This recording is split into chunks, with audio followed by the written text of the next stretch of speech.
नमस्कार, हर खबर देख रहे हैं आप। मैं हूं आपके साथ सृष्टि शुक्ला। भारत रत्न स्वर्ण कोकिला लता मंगेशकर जी अब हमारे बीच नहीं रही। लता जी को ग्रामोफोन पर सुना गया, टेप रिकॉर्डर पर सुना गया, ऑडियो कैसेट में सुना गया, रेडियो पर सुना गया, टीवी पर सुना गया, सीडी पर सुना गया, डीवीडी पर सुना गया, फोन पर सुना गया, यूट्यूब पर सुना गया। मतलब कोई ऐसा माध्यम नहीं था, कोई ऐसा दिन नहीं था, कोई ऐसा साल नहीं था, कोई ऐसा दशक नहीं था, कोई ऐसा दौर नहीं था जब लता जी के गाने ना सुने गए हों। उनको परदादा ने सुना, दादा ने सुना, पापा ने सुना, हमने सुना, आगे हमारे बच्चे सुनेंगे, फिर उनके बच्चे भी सुनेंगे, पीढ़ी दर पीढ़ी उन्हें सुना जाएगा, अनंत तक सुना जाएगा।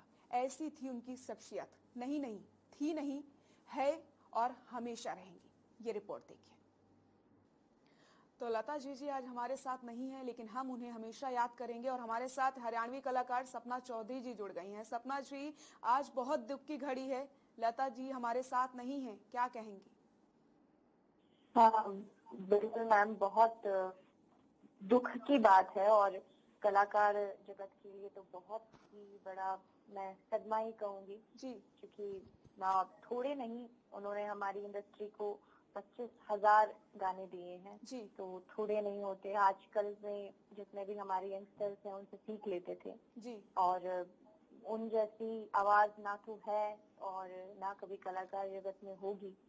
तो हम, लता जी वो है जिनकी आवाज सुनकर हम बड़े हुए हैं, कि आवाज को हमारे पापा ने सुना है, हमारे दादा ने सुना है, हमने सुना है और हमारे आने वाले बच्चे भी सुनेंगे। बिल्कुल। तो बिल्कुल हमारे लिए बहुत बहुत दुख की बात है।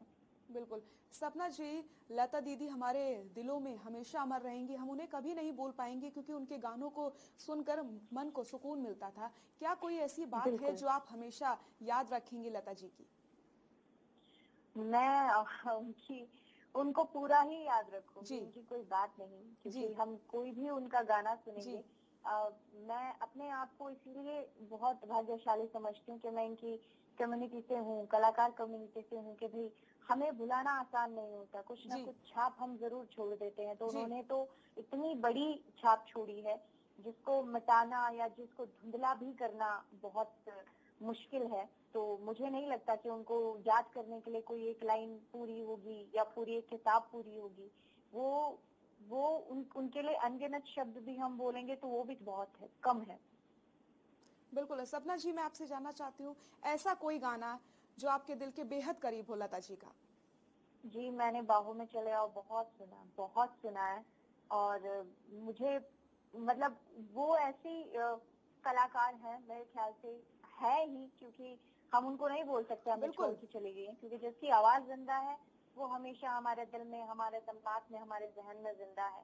और किसी भी तरीके के गाने को वो इतनी शिद्दत से गाती थी कि वो हमें लगता था कि शायद हमारी ही जिंदगी से जुड़ा है वो गाना।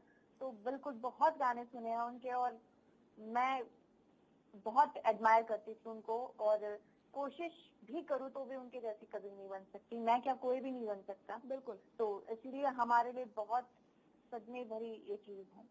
सपना जी, क्या आपकी कभी लता जी से मुलाकात हुई थी?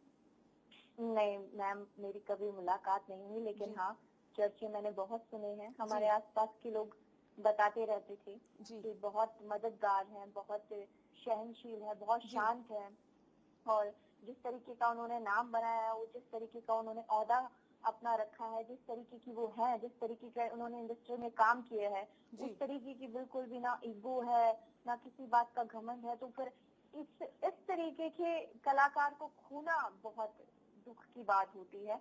मैं मानती हूँ कल को हर किसी इंसान को छोड़ के जाना है धरती को, लेकिन कुछ इंसान ऐसे होते हैं जो जहन से, दिमाग से, जिंदगी से कभी नहीं निकल पाते। उनमें से ही एक लता दीदी है, क्योंकि हम बहुत बच्चे हैं उनके आगे, कलाकारी के आगे।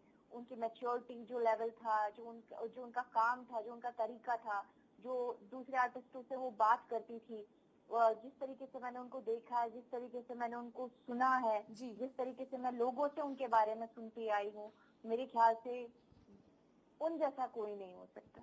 जी सपना जी, बहुत बहुत शुक्रिया हर खबर में अपनी बात रखने के लिए।